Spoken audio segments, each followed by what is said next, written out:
जय माता दी। श्रोताओं, कैसे हैं आप सभी। मैं आशा करती हूँ माता रानी की कृपा से आप सभी स्वस्थ होंगे, मंगलमय होंगे। श्रोताओं, आज की वीडियो में हम सुनेंगे श्रीमद् देवी पुराण की कथा में माँ जगदम्बा का पार्वती अवतार। बोलिए माता पार्वती की जय। नारद जी ने कहा, महादेव, क्या मुझे वह कथा बताएं जब परमेश्वरी सती ने अपने पूर्ण अवतार में पार्वती के रूप में मैना के गर्भ में जन्म लिया। प्रभु, यद्यपि इस कथा को मैंने कई पुराणों में सुना है और मुझे यह बात भी ज्ञात है, फिर भी आपकी वाणी से इसे सुनना चाहता हूँ, क्योंकि आप इसे विस्तार से और सही सही जानते हैं। अतः कृपा कर इस कथा को विस्तार पूर्वक सुनाइए। श्री महादेव जी बोले, हे मुनि श्रेष्ठ, गिरिराज हिमालय और उनकी पत्नी मैना ने त्रिलोक की माता सनातन देवी और ब्रह्मरूप दुर्गा की कठोर तपस्या करके उनसे पुत्री प्राप्त करने की प्रार्थना की थी। भगवान शिव ने भी सती के वियोग से व्यथित होकर उन्हें पुनः प्राप्त करने की प्रार्थना की थी। इस कारण ब्रह्मरूप जगदम्बिका स्वयं मैना के गर्भ में आई और शुभ दिन पर देवी मैना ने एक कमल के समान मुख वाली सुंदर और प्रभावशाली भगवती जगन माता को पुत्री रूप में जन्म दिया। हे मुनिवर, उस समय चारों ओर फूलों की वर्षा होने लगी, दसों दिशाएं प्रकाशमय हो गई और सुगंधित वायु बहने लगी। जब पर्वतराज हिमालय को पता चला कि उनके यहाँ एक सुंदर कन्या का जन्म हुआ है, तो करोड़ों मध्याह्न कालीन सूर्य के समान तेजस्वनी, 3 नेत्रों वाली, दिव्य रूप वाली और मस्तक पर अर्धचंद्र को धारण करने वाली है, तो उन्होंने समझ लिया कि यह परम शक्ति अपनी लीला से उनके यहाँ अवतरित हुई हैं। उन्होंने अत्यंत प्रसन्न होकर ब्राह्मणों को बहुत सा धन, वस्त्र और हजारों गायें दान में दी। तत्पश्चात वे अपने परिवार के साथ अपनी कन्या को देखने पहुंचे। गिरिराज हिमालय के आगमन पर मैना ने कहा, राजन, देखिए, यह हमारी तपस्या का फल है। यह कन्या सभी प्राणियों के कल्याण के लिए प्रकट हुई है। गिरिराज ने अपनी कन्या को देखा और उसे जगदम्बिका के रूप में पहचाना। उन्होंने जमीन पर सिर झुकाकर प्रणाम किया और हाथ जोड़कर भक्तिपूर्ण स्वर में देवी से कहा कि हे माता, आपके विशाल नेत्रों वाला यह अद्भुत रूप क्या है? मैं आपको समझ नहीं पा रहा हूँ। कृपया मुझे अपने बारे में विस्तार से बताएंगे। श्री देवी बोली, मुझे पराशक्ति मानो, जो भगवान शिव की शरण में रहती है। मैं ही संपूर्ण सृष्टि का संचालन करती हूँ और मैं ही साक्षात ज्ञान और ऐश्वर्य की मूर्ति हूँ। मैं ब्रह्मा, विष्णु और महेश की जननी हूँ और सृष्टि, स्थिति और विनाश का विधान करती हूँ। मैं ही सबके अंतकरण में स्थित हूँ और संसार सागर से मुक्ति देने वाली हूँ। तुम दोनों की तपस्या से प्रसन्न होकर मैंने अपनी लीला से तुम्हारी पुत्री रूप में जन्म लिया है। तुम दोनों बहुत भाग्यशाली हो। हिमालय बोले, माता, आपने नित्य होते हुए भी कृपा करके मेरे घर में पुत्री रूप में जन्म लिया। यह मेरे अनेक जन्मों के पुण्यों का फल है और इसे मैं अपना सौभाग्य मानता हूँ। मैंने आपका यह रूप देख लिया है। कृपया अब मुझे अपना दिव्य रूप, जो भगवान शिव का प्रिय है, दिखलाइए। श्री देवी बोली, पिताजी, मैं आपको दिव्य चक्षु प्रदान करती हूँ, जिनसे आप मेरे ऐश्वर्यशाली रूप के दर्शन कर अपने मन के संचय को दूर कर लेंगे। मुझे ही सर्व देवमयी समझें। श्री महादेव जी बोले, ऐसा कहकर जगदम्बा ने हिमवान को दिव्य दृष्टि दी और अपने अलौकिक महेश्वर रूप का दर्शन कराया। वह ज्योतिर्मय रूप करोड़ों चंद्रमाओं की आभा से युक्त था। उनके मस्तक पर अर्धचंद्र की सुंदर रेखा विराजमान थी और उनके हाथ में श्रेष्ठ त्रिशूल था। उनके मस्तक पर जटाएं सुशोभित हो रही थी। उनका यह रूप भयानक और उग्र था। उनके 5 मुख और 3 नेत्र थे और उन्होंने सर्प का यज्ञोपवीत धारण किया हुआ था। इस अद्भुत रूप को देखकर हिमवान बहुत चकित हुए। इसके बाद उनकी पत्नी मैना ने कहा, मुझे अपना दूसरा रूप दिखाइए। तब जगदम्बा ने अपना महेश्वर रूप छुपाकर एक और दिव्य रूप धारण किया। उस रूप में उनकी आभा शरद पूर्णिमा के चंद्रमा के समान थी। उनके मस्तक पर एक सुंदर मुकुट सुशोभित था और वे हाथों में शंख चक्र गदा और कमल धारण किए हुए थी। उनके 3 सुंदर नेत्र थे और उन्होंने दिव्य वस्त्र माला और गंध धारण किए हुए थे। वे योगियों द्वारा वंदनीय थी और उनके चरण कमल अत्यंत सुंदर थे। उनके दिव्य अंग प्रत्यंग से दिशाएं अलौकिक हो रही थी। इस अद्भुत रूप को देखकर हिमवान ने फिर से अपनी पुत्री को प्रणाम किया और विस्मय से कहा, माता, आपका यह रूप भी अत्यंत दिव्य और ऐश्वर्य से परिपूर्ण है। कृपया मुझे कोई और रूप दिखलाइए। परमेश्वरी, आप जिस पर कृपा करती हैं वह व्यक्ति निसंदेह धन्य और सौभाग्यशाली है। पर्वतराज की यह बात सुनकर जगदम्बा पार्वती ने अपना यह रूप भी समेटकर एक और दिव्य रूप धारण किया। नील कमल के समान सुंदर श्याम वर्ण और वनमाला से विभूषित उस रूप की 4 भुजाओं में शंख चक्र गदा और पद्म शोभायमान थे। उनके इस दिव्य रूप को देख शैलराज ने हाथ जोड़कर अत्यंत प्रसन्नता के साथ ब्रह्मा विष्णु और शिव के स्वरूप में स्थित सर्वदेवमयी आदिशक्ति जगदम्बा की स्तुति करते हुए इस स्तोत्र से उनका गुणगान किया। हिमालय बोले, हे माता, आप कृपया करें, आप परम शक्ति हैं। समस्त जगत में आपके बिना कुछ भी संभव नहीं है। आप ही इस चराचर संसार की अधिष्ठात्री हैं और आप ही इसका परम आधार हैं। शिवे, आप ही सब कुछ हैं और इस त्रिभुवन में आपके अलावा अन्य कोई और तत्व विद्यमान नहीं। आप ब्रह्मा विष्णु और महेश के साथ साथ पराशक्ति भी हैं। आपकी अचिंत्य लीलाओं का वर्णन करना संभव नहीं, क्योंकि इन्हें ब्रह्मा आदि देवता भी समझने में असमर्थ हैं। हे विश्वेश्वरी, आप ही स्वाहा रूप में देवताओं को तृप्त करती हैं और स्वदा रूप में पितरों की तृप्ति का कारण बनती हैं। आप ही महादेव की प्रिय हैं। आप हव्य और कव्य दोनों हैं। आप ही नियम, यज्ञ, तप और दक्षिणा है। आप समस्त लोकों का संचार करती हैं और कर्मों का फल भी प्रदान करने में समर्थ हैं। हे महादेवी, आपको प्रणाम है। हे माता, योगी जन जिनका शुद्ध ब्रह्म के रूप में वर्णन करते हैं वह आपका सूक्ष्म रूप है, जो मन और वाणी से परे है और तीनों लोकों का मूल कारण है। वरदायिनी भगवती, मैं आपको भक्ति पूर्वक प्रणाम करता हूँ। हे विश्वेश्वरी, मेरी रक्षा करो। जगदम्बे, आपके दिव्य रूप में करोड़ों उदीयमान सूर्यों की आभा है। आप 8 भुजाओं वाली विशाल नेत्रों वाली हैं और मस्तक पर चंद्र रेखा से सुशोभित है। हे शिवे, आपका रूप चांदी के पर्वत की कांति के समान उज्जवल है। आपने सर्वराज के सुंदर आभूषण धारण किया हुआ है। आपके 5 मुख और 3 नेत्र हैं, जो भयानक और उग्र रूप से प्रकाशित हो रहे हैं। मस्तक पर अर्धचंद्र सुशोभित है। आपको मैं भक्ति पूर्वक प्रणाम करता हूँ। हे भवानी, आपका कोटि शरद चंद्र के समान उज्जवल रूप और दिव्य वस्त्राभूषणों से सुसज्जित स्वरूप अत्यंत मोहक है।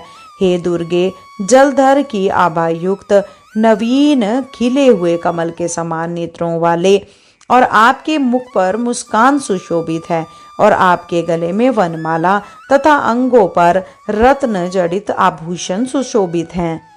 हे जगत उद्धार करने वाली देवी, मैं आपको भक्ति पूर्वक प्रणाम करता हूँ।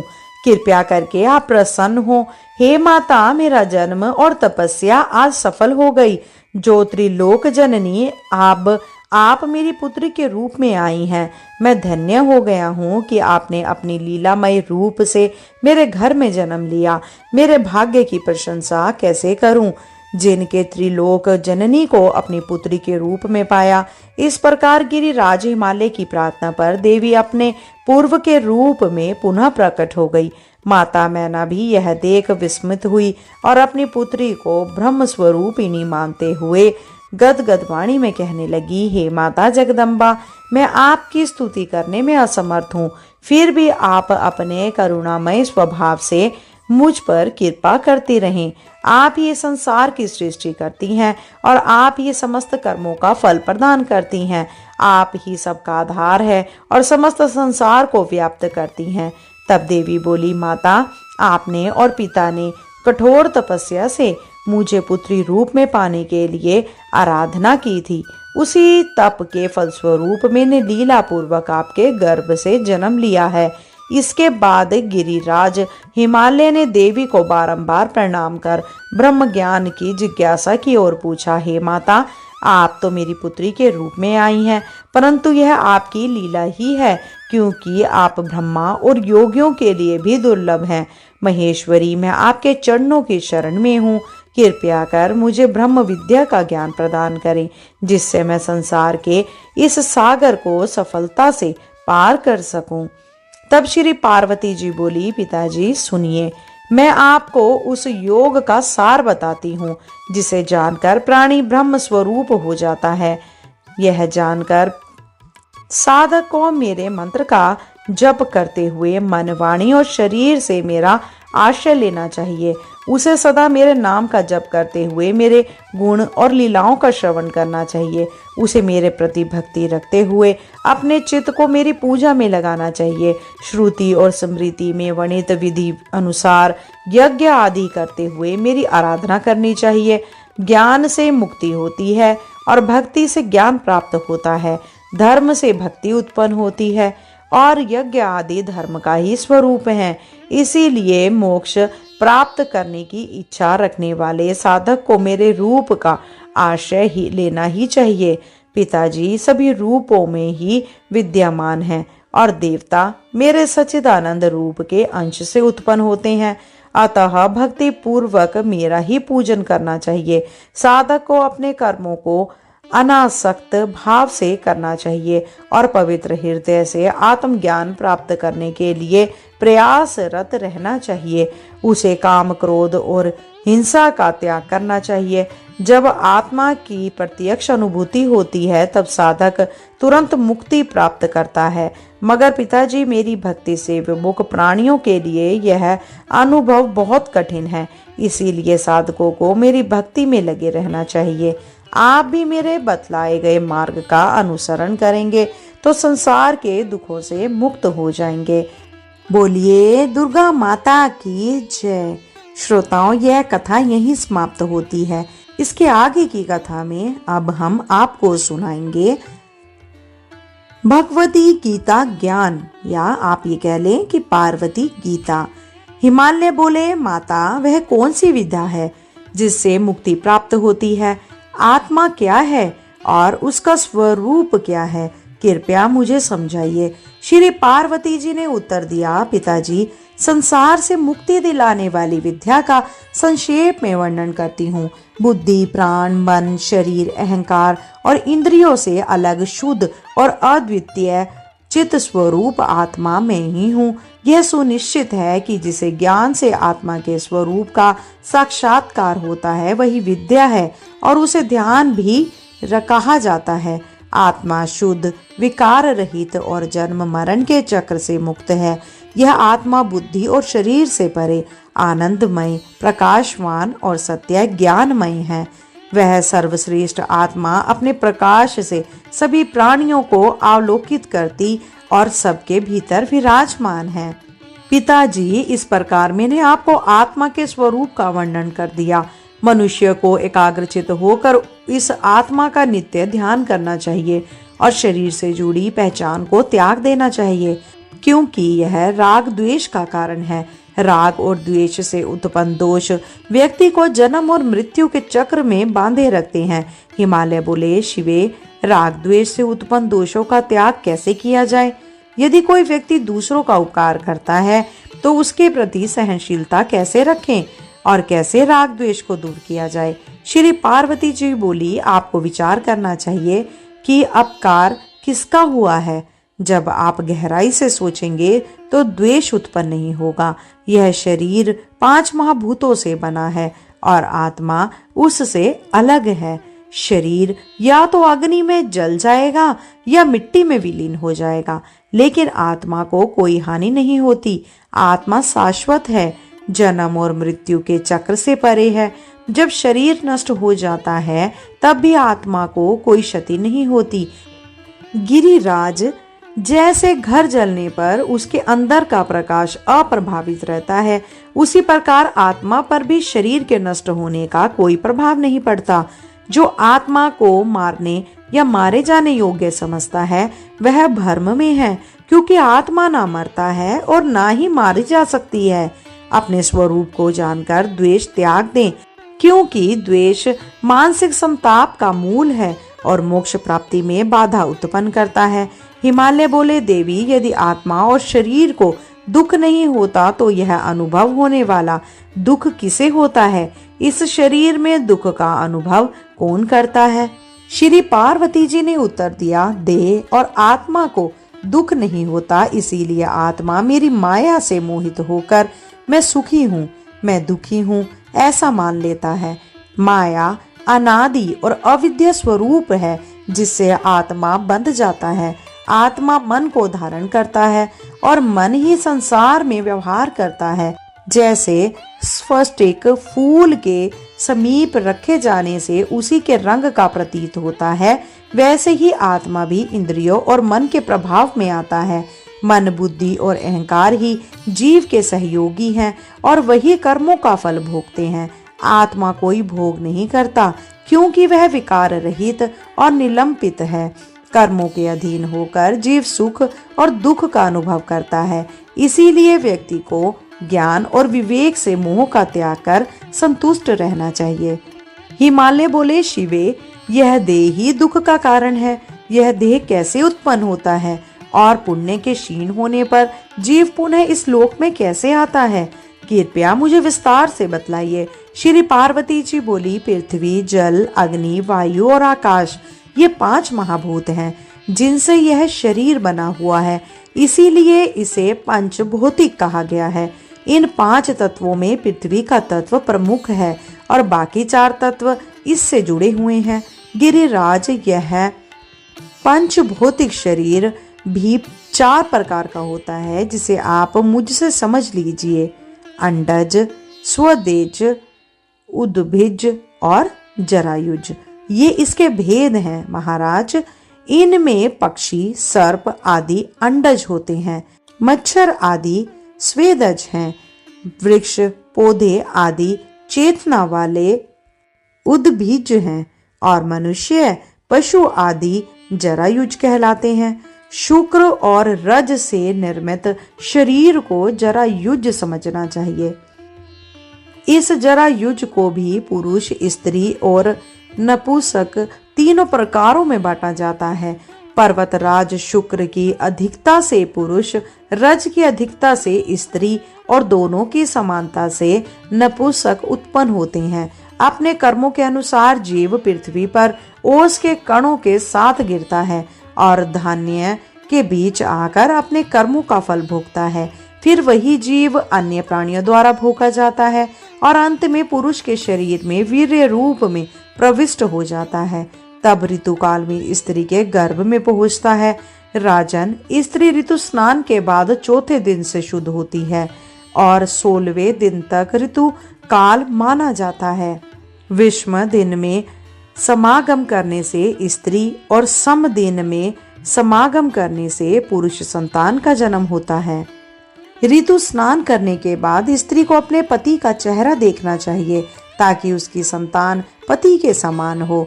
महामते, वीर्य स्त्री के गर्भ में रज से मिलकर 1 दिन में भ्रूण बन जाता है। 5 दिन में यह बुलबुले की तरह हो जाता है और 7 दिन में मांसपेशियों से युक्त होता है। फिर धीरे धीरे अंग बनने लगते हैं और 9वें महीने में जीव में पूर्ण चेतना आ जाती है। गर्भ में रहते हुए जीव अपने पिछले कर्मों को याद कर दुखी हो जाता है। वह सोचता है कि मैंने अपने पिछले जन्म में गलत काम किए, परंतु अब यदि मुझे इस गर्भ से मुक्ति मिल जाए तो मैं कभी सांसारिक विषयों में लिप्त नहीं होऊंगा। मगर जन्म के बाद वह सब कुछ फिर से भूल जाता है और फिर से माया के वश में आ जाता है।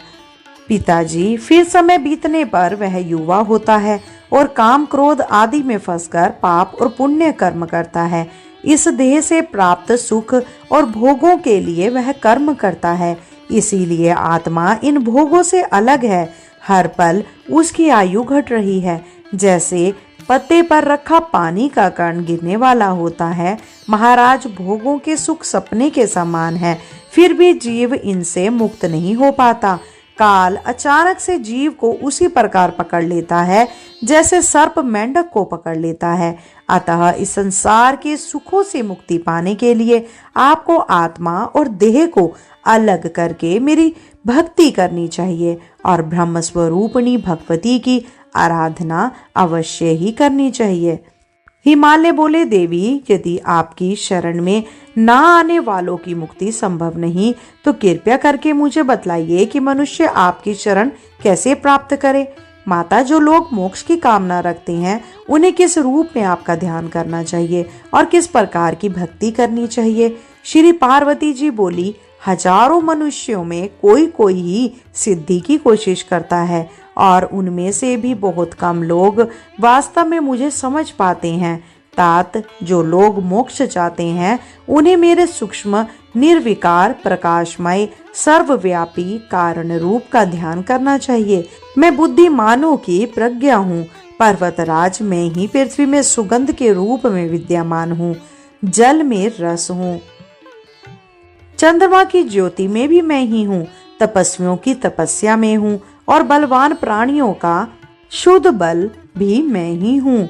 राजेंद्र, मैं समस्त कर्मों में पूर्णात्मक कर्म हूँ, मंत्रों में ओमकार हूँ और समस्त प्राणियों के भीतर धर्मानुकूल इच्छा में भी मैं ही हूँ। सभी प्रकार की स्तव, रज और तम भावनाएं मुझसे ही उत्पन्न होती हैं, पर मैं उन पर निर्भर नहीं हूँ। महाराज, लोग मेरी सर्वव्यापकता को समझ नहीं पाते क्योंकि वे माया से मोहित रहते हैं, लेकिन जो भक्ति पूर्वक मेरी उपासना करते हैं वे माया को पार कर जाते हैं। वेद भी मेरे परम ऐश्वर्य को जान नहीं पाते। पिताजी, सृष्टि के आरंभ में मैंने अपने स्वरूप को स्त्री और पुरुष में विभाजित किया। शिव ही प्रधान पुरुष हैं और शिवा पूर्ण शक्ति हैं। योगी जन मुझे शिव और शक्ति से युक्त परम तत्व मानते हैं। मैं ब्रह्मा रूप से इस जगत की सृष्टि करती हूँ, विष्णु रूप में इसका पालन करती हूँ और रुद्र रूप में इसका संहार करती हूँ। इस प्रकार मैं समय समय पर विभिन्न रूपों में पृथ्वी पर अवतार लेकर दुष्टों का नाश करती हूँ। तात, मेरा शक्ति स्वरूप प्रधान है क्योंकि पुरुष बिना शक्ति के कुछ भी नहीं कर सकता। मेरी काली आदि रूप स्थूल हैं और मैंने पहले ही आपको सूक्ष्म रूप के बारे में बतलाया है। स्थूल रूप का ध्यान किए बिना सूक्ष्म रूप का बोध नहीं हो सकता। पर्वतराज, मोक्ष की कामना रखने वालों को पहले मेरे स्थूल रूप का आश्रय लेना चाहिए और फिर क्रिया योग के माध्यम से मेरे सूक्ष्म रूप का ध्यान करना चाहिए।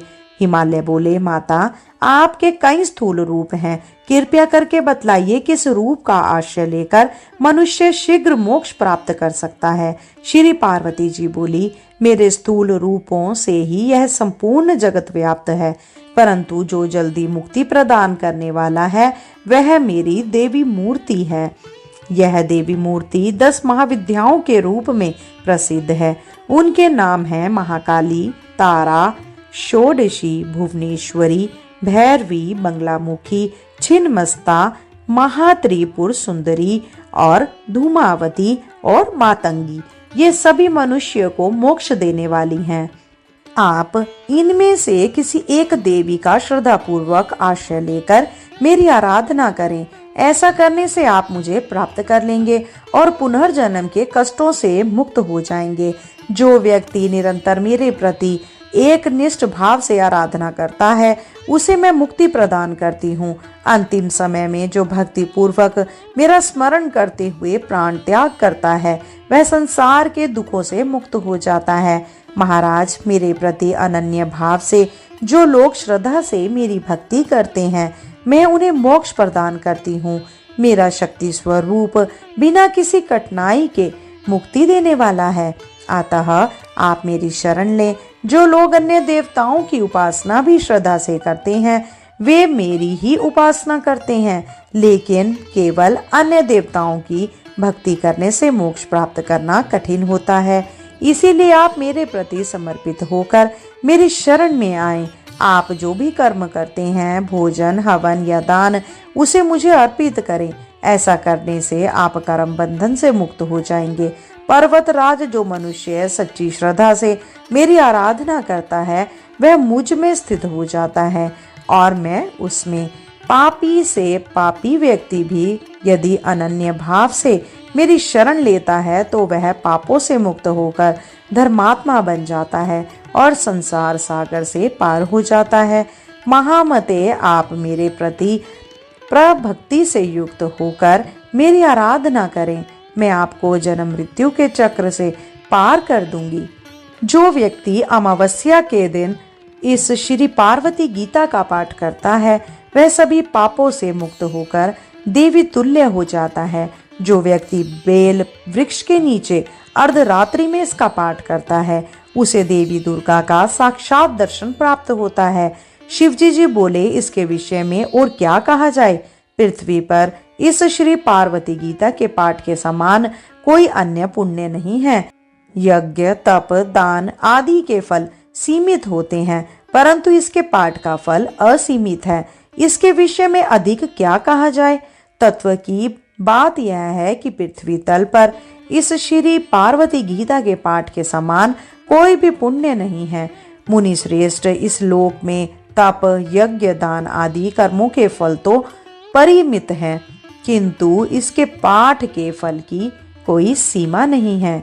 इस प्रकार शाश्वत होते हुए भी परमेश्वरी जिस तरह से लीला पूर्वक मेनका के गर्भ से उत्पन्न हुई वह वृत्तांत मैंने आपसे कह दिया। अब आप पुनः क्या सुनना चाहते हैं? बोलिए माता पार्वती की जय। श्रोताओं, यह कथा यहीं समाप्त होती है। इससे आगे का वृत्तांत हम आपको अगली कथा में अवश्य सुनाएंगे। आने वाली वीडियो में आप सुनेंगे माँ पार्वती की बाल लीलाएं और नारद द्वारा देवी का महात्म्य। श्रोताओं, मैं आशा करती हूँ कि आप श्रीमद् देवी पुराण की कथाओं को बहुत आनंद से सुनते हैं और अपनी जानकारी में भी वृद्धि पाते होंगे, क्योंकि देवी पार्वती की ये सारी लीलाएं जो आपने कभी किसी से नहीं सुनी होंगी श्रीमद् देवी पुराण में बहुत विस्तार से बतलाई गई हैं। माता रानी के स्वरूपों का वर्णन किया गया है, माता रानी की लीलाओं का वर्णन किया गया है। श्रोताओं, आप इन्हीं सभी जानकारी के लिए इसी प्रकार से हमारे साथ जुड़े रहिए। आने वाली वीडियो में भी आपको और भी अच्छी कथाएं माता देवी की सुनने को मिलेंगी। श्रोताओं, आज के लिए इतना ही। अगर आपको यह वीडियो अच्छी लगी हो तो कृपया करके कमेंट बॉक्स में जय माता दी अवश्य लिखेगा, क्योंकि आपके इन कमेंट्स का हमारे ऊपर बहुत प्रभाव रहता है। यह हमारे लिए प्रेरणादायक होती हैं। श्रोताओं, अगर आप चैनल पे नए हैं तो कृपया करके सब्सक्राइब अवश्य कीजिएगा। आज के लिए इतना ही। शीघ्र मिलते हैं नई वीडियो और नई जानकारी के साथ। जब तक के लिए जय श्री कृष्णा, राधे राधे।